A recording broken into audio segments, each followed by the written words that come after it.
Welcome back, everybody. This is Eric here with the Guitarsenal, and today I'm going to pass along a little bit of knowledge that was kind of passed along to me a long time ago. I remember I was in, my dad was playing a gig in this little barbecue restaurant, and you know, it was one of those deals where I think they had like a few different bands there. There was like 3 or 4 different bands. It was kind of like a big shindig, or anyway, that's what was going on. And you know, I was like maybe 14 at the time. And I had my little acoustic guitar, and I was sitting out in the parking lot just kind of playing around, just practicing, because I wasn't good enough to play with my dad yet. And this guy walked over to me. He said, "You like blues, right? Your dad plays blues?" I said, "Yeah, I like blues." He said, "Well, then you got to learn this." And then he showed me this.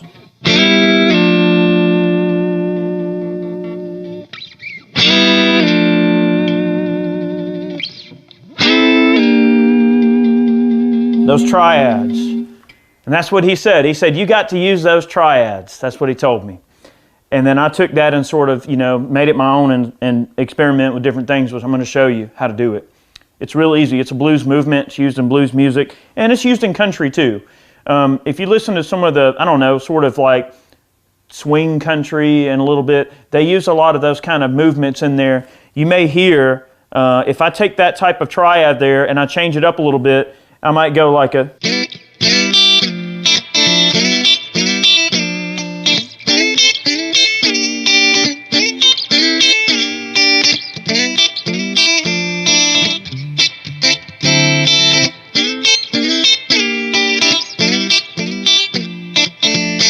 Right? So you can change it up and kind of give it sort of a swing country sort of feel if you want as well. The context that I'm going to show it is just in the way that it's used in a lot of blues. You look at like the song like Stormy Monday, and you just hear that wonderful and all you're doing is you're taking those 3 notes, that triad, and you're sliding it up. Those 3 notes are the same notes that, like I'm in G right now. All right, if I take that chord up high, that's also a G. If I slide that up, I'm in the same territory. It's triads, either way you look at it. And the best way to think about it is if you're in G, grabbing those 3 notes, just pretend that what's in line with this is the key you're in. So if I'm in G, that's the way I look at it. When I slide into it, I'm sliding into G. All right, well then on the 4, you go to C, right? You're going to go to C.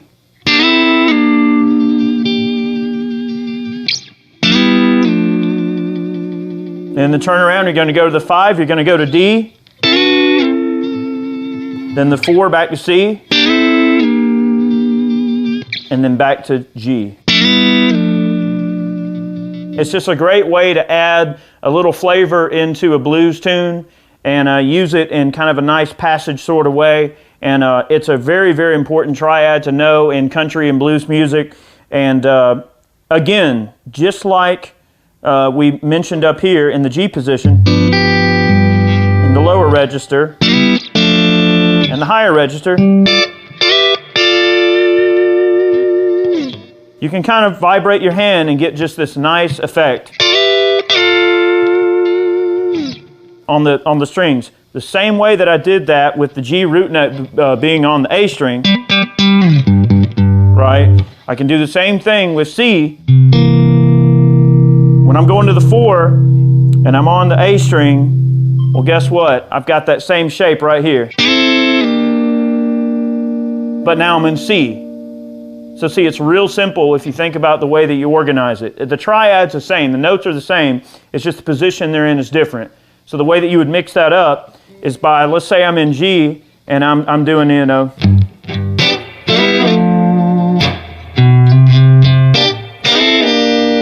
all right, see, I went right there in the C position.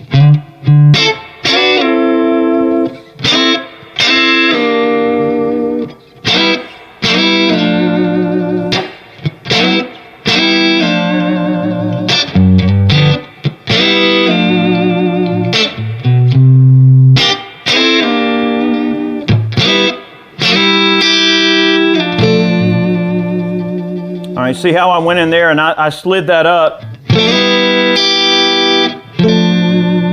And I grabbed that high G in there. And that's another movement you can do with those triads there when you're playing blues. And that's also why it's important to build up your pinky strength, because to really make that passage sound nice and clean, it helps to have that pinky in play. So if I go...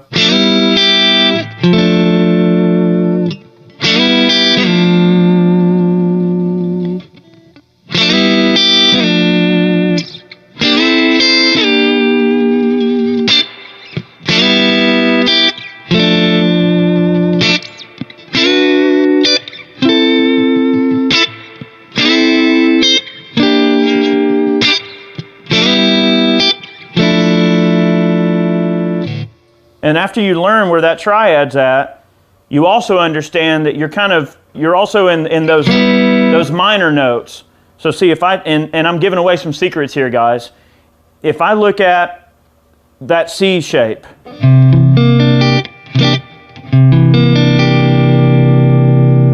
got my C, my E, and then I've got these three notes right here. But if you think about it along the lines of, if I'm not worried about what that third's doing, I'm running that on a flatted third, and that shape is on like a G minor, then what I can also get is this really pretty triad that I can use like this, where it sounds like.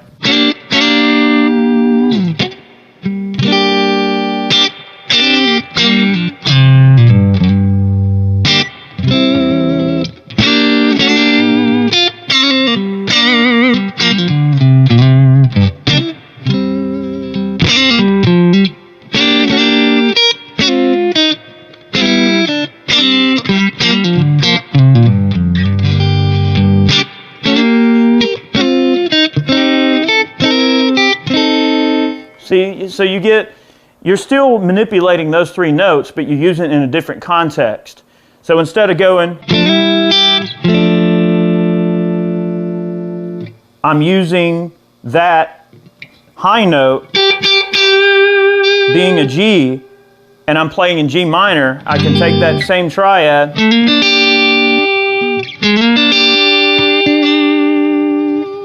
and I can concentrate and really emphasize that G note.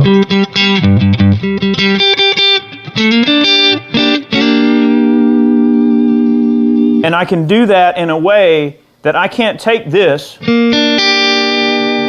See how much harder that is? To work that in to that.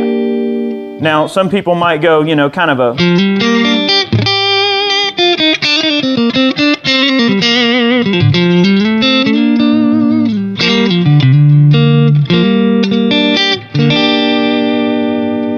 You can still get that in there. You hear the little bit of vibrato I'm putting on the note, but it gives it a different sound when I approach it up here using that same blues triad that I taught you earlier. Players like Robert Cray in the blues world are known for doing those types of just really big, juicy triads where they're just grabbing them and just treating that triad like a chord, if that makes sense. So maybe this video taught you guys something, you learned something. That's my take on that particular chord shape and the way that I use it in music. Now, another way you can take that, another direction, is let's say, all right, I'm using those three notes. Well, what do I also have near this note? So before, when we were doing it in a major key, we were going, and that's got a nice country blues kind of sound. But what if I take, you know, again, using my pinky on that G root note, using that pinky, what if I add a little bit to that chord and make it more of a...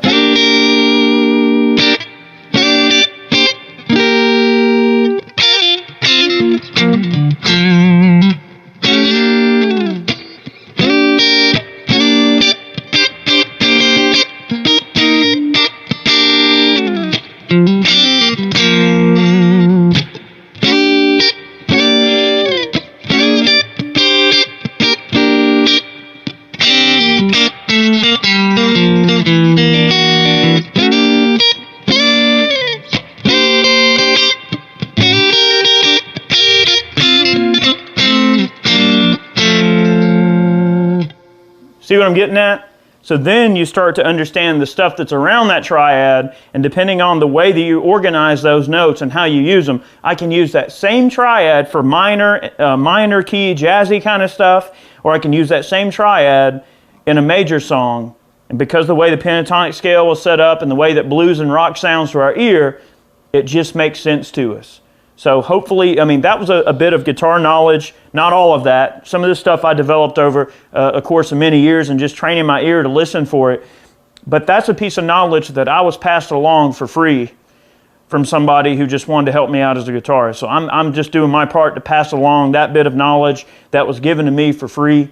And I thought that I would pass that along to the next guitarist in line that want to learn that type of technique.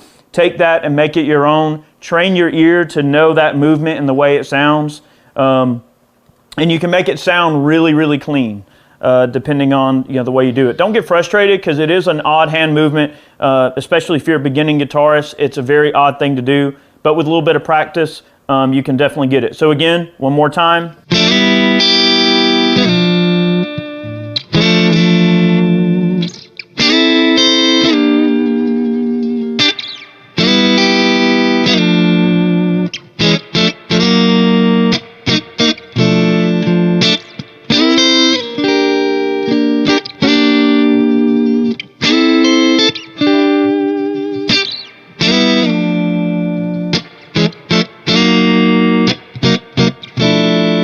Take those notes and kind of, do the whole.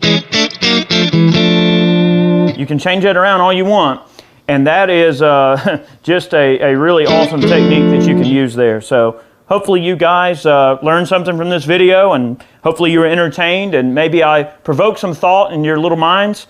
And guys, thank you so much for watching today. That's blues triads in a nutshell, at least one type of triad. There's more of them.